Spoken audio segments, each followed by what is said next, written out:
Good morning, beginning farmer friends. I have disappeared for a little while and I don't really know why. I mean, I know why. It's because I haven't recorded a video. I don't know why I haven't recorded a video though. But I'm out here with Mildred, Sammy, Bessie. I don't know what this little calf's name is. And we've got a halter we're going to attempt to put on this little calf. This is the little heifer calf that we have from the cow that we lost. We maybe want to have a milk cow someday. And we're hoping that this little girl right here could be a milk cow for us. I'll tell you a little bit about that, but let's see if we can get this purple halter on it right now. Yeah. What do you think?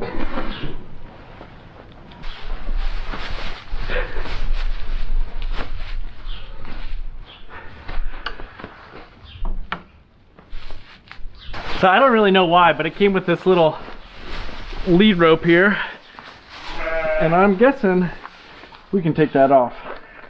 What do you think, little girl?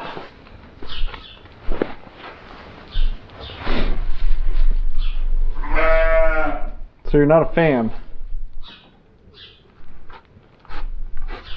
Is that what you're saying? To be completely honest, when it comes to raising a little baby calf, a bottle calf like this, we don't have a ton of experience, and I don't feel like we have a ton of resources either. So we're going to try to do the best we can. We've been calling a lot of people, getting a lot of information and a lot of help and a lot of ideas. One of the biggest things that we decided to do is we are not going to be like super sticklers on 100% grass-fed with this baby calf, because we want it to have the best start as possible, and we just don't have the resources to have really good grass only or forage based only feeds to get this calf started. So I did go to the store and I got a dairy calf starter. Good high protein, good fats, good selenium, good things that help that calf uptake as much energy and feed as possible. It looks like we're supposed to feed it up to ½ pound a day. I don't know how you get it to figure out that it wants to eat it though. I'm trying to like get her to sniff my hand and taste it, but we've got a lot going on in here. We've got kids outside playing. We've got sheep, baby sheep down there being born. Oh, it is a wild day today. Let me just kind of run you around with me as I try to get everything together. I'm not 100% where we are on lambs right now, but I feel like we've had 2 sets of twins and maybe 2 singles. So 4 ewes have lambed, 2 sets of twins, 2 singles. That makes what, 6 lambs? Let's go count and see.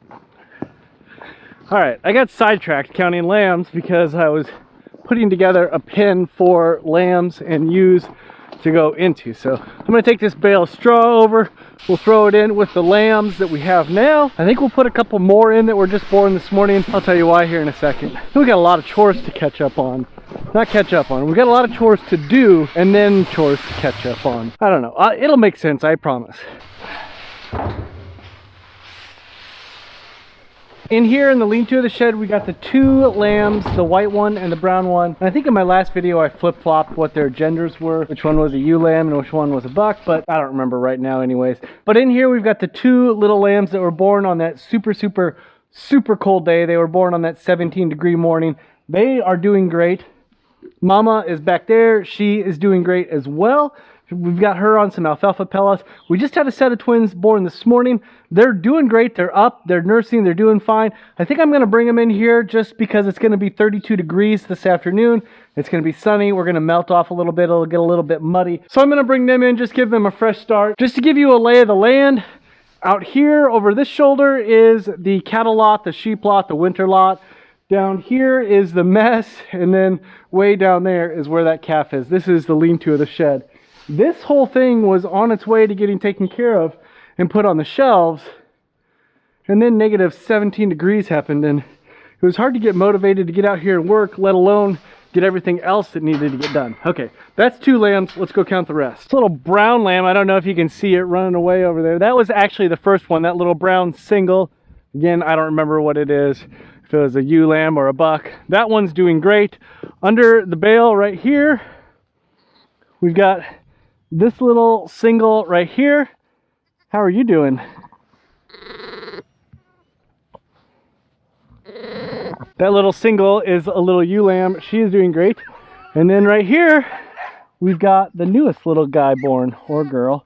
I'm not sure. I haven't looked yet. And then on the other side of Mama,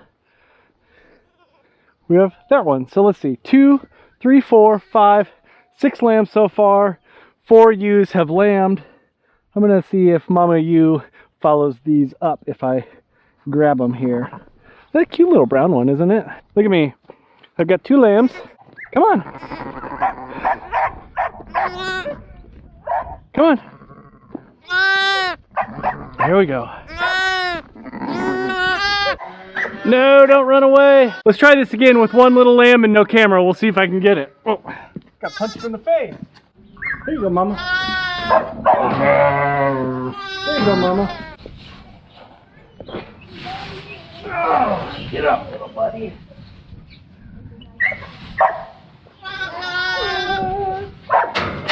All right, success. Now we've got 2 ewes, 4 lambs in here. 2 brown, 2 white, 1 from each mom. They look like they're doing all right.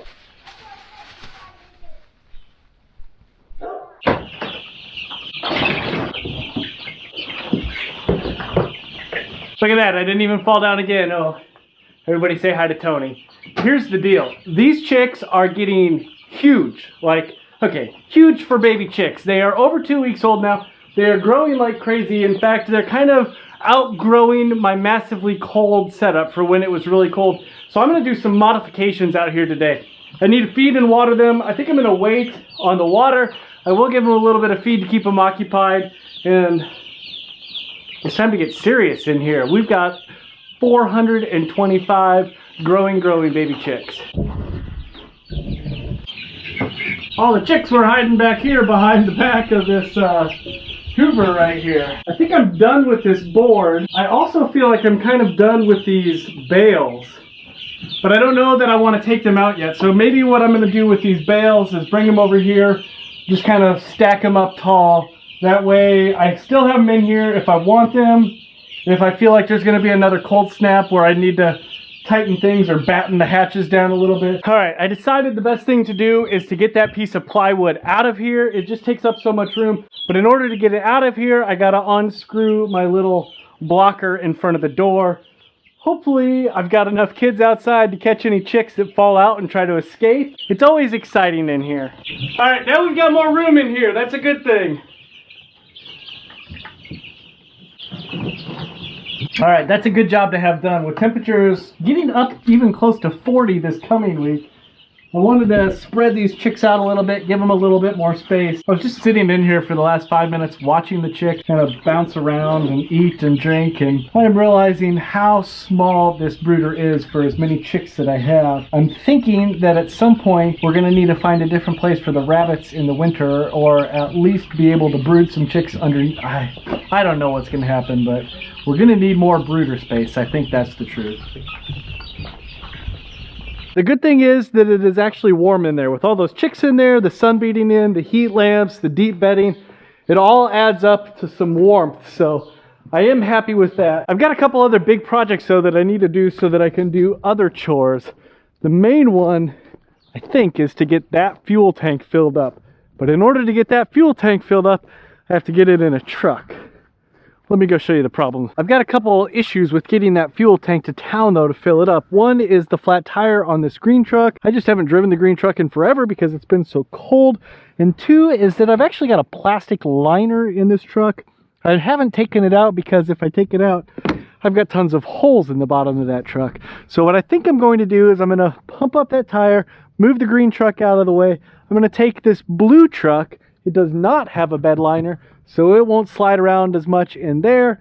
I can strap it down. We'll go get the fuel that we need so that we can grind feed and get firewood. I've always wanted one of these holdy-on-y grabber things for filling up air, so I'm going to take the regular old air chuck off, put on this fancy one real quick here if I got the right tools.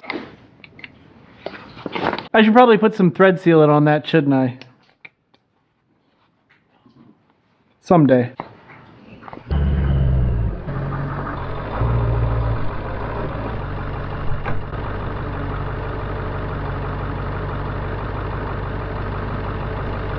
I like that. It's easier. I don't have to stand there and hold it on. I just walk. We've got the green truck ready to move out of the way.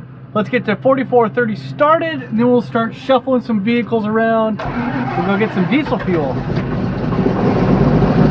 It starts so much easier when you've had it plugged in for a couple hours and it's 28 degrees outside instead of -10. That would help too.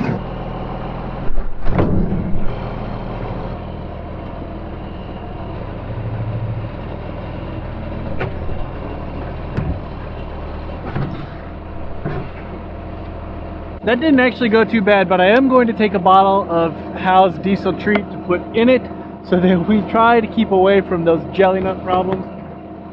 I'm also going to strap it down so it doesn't go sliding through the back window while I'm driving.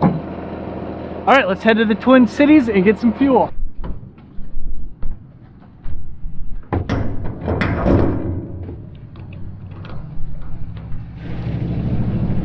The reason I call it the Twin Cities is because, well, it's Twin Cities. It's Melcher and Dallas, all combined into one.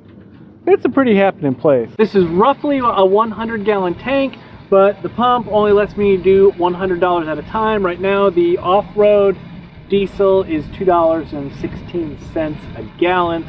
So I'm not going to quite get it full. I'm not going to bother with the third time. I filled it up with the Howe's diesel treatment, and I've got the fuel going in it now. We'll get about 90 gallons in. That should be good enough. I think my 4430 holds 40 gallons-ish. So when I get home, I'll just take it out of here, put it into the tractor, and then eventually we'll lift this bad boy out of the back of the truck. We've got a little good news, bad news situation going on here. Bad news is I've got a low tire on a rear tire on the 4430. Good news is I get to use my new little locker thing again.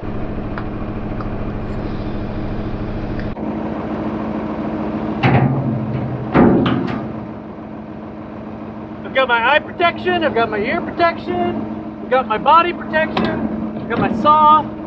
Let's go cut firewood. Thanks so much for watching the video today. I hope you enjoyed it. I hope you like seeing that baby calf at the beginning of it. If you've got some milk calf tips, you know, like we're not milking it now, but in a few years we'd like to turn it into a milk cow, put them in the comments down below.